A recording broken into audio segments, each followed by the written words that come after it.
when I hear a comment about, well, we've got to get the Agent Orange, the blue water issue solved before we can really move forward on a holistic basis with the Camp LeJeune exposure, that's unacceptable. There's not a single veteran that's ever served in the armed services will say, we won't fight one battle until we can win them all. We have 6 diseases confirmed by the CDC that say that there is sufficient evidence of causation, period. We should look at the other ones and figure out whether we should do more. We should figure out a methodology when everything's equal, the tie goes to the veteran. We need to get the LeJeune issue solved quickly. I was told 2 months ago, that any claims for the diseases related, the 3 at least, would be delayed and not denied until we came up with a policy. The reason that we needed to do that is if you get a claim denied, then the veteran has to go through the process again. Whereas if we just delay the decision until after we have the policy, they can move through the process in the order that they should. Conflating the agent, and look, my wife's uncle's name is inscribed on the Vietnam Veterans Memorial. He died from Agent Orange, excuse me, exposure. I have great sympathy for what Senator Blumenthal and everybody else is doing. I want this LeJeune problem solved. And I think Secretary Mavis should be ashamed of the statement he made this week because he's taken the eye off the ball of solving this problem.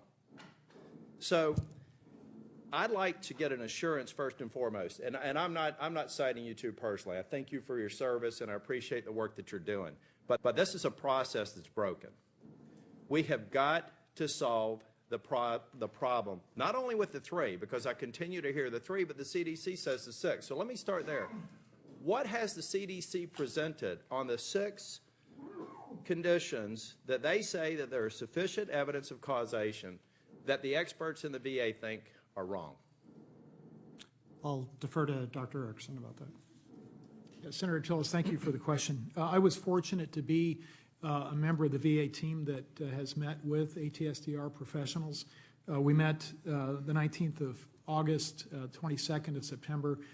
We think will be the final meeting sometime prior to the 13th of October. Our ATSDR colleagues provided us with a 67-page document which was very well received. It involved a tremendous amount of work summarizing, aggregating the body of information that's available, not just ATSDR studies, but all of the occupational environmental studies within the scientific literature. Again, not wanting to usurp the authority of my big boss, Secretary McDonald, I can really tell you that we are moving from that smaller work group that's been meeting with ATSDR to a deliberative process that will, I think, move relatively quickly in bringing recommendations to the Secretary.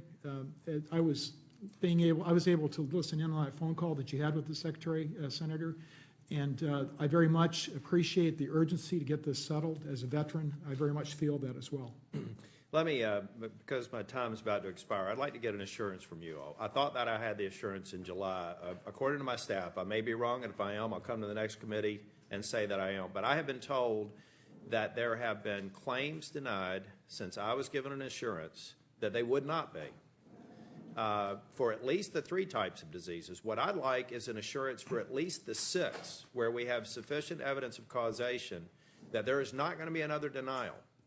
And if there is, you know, I know that I've ratcheted up my temperature in this meeting. It won't compare to the next one if that happens, because we owe it to these veterans. And I'll just finish my statement, Chairman. I'll try and go quickly because I meet with you all on a regular basis. There are a lot of things you're doing good work. This is not one that I'm pleased with the progress. I want to make sure, but there's another piece here that we need to talk about. The disability benefits are mandatory spending. We'll spend whatever we have to when we find out we have an obligation. I've heard on a couple of occasions about the operational impact, and I get that. If we have to serve more veterans, we have to serve more veterans. Somebody's saying, well, we need to be careful because we don't want it up in the backlog because that'll create bad optics. I don't care.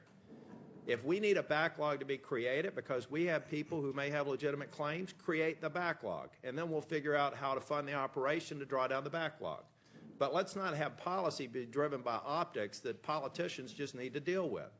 And I'll be honest with you all, and I'll stand up for you all. If you start putting processes in place where we're serving more veterans and it requires more people, I'll be one of the first ones to do whatever I have to do to provide y'all with the resources to do it.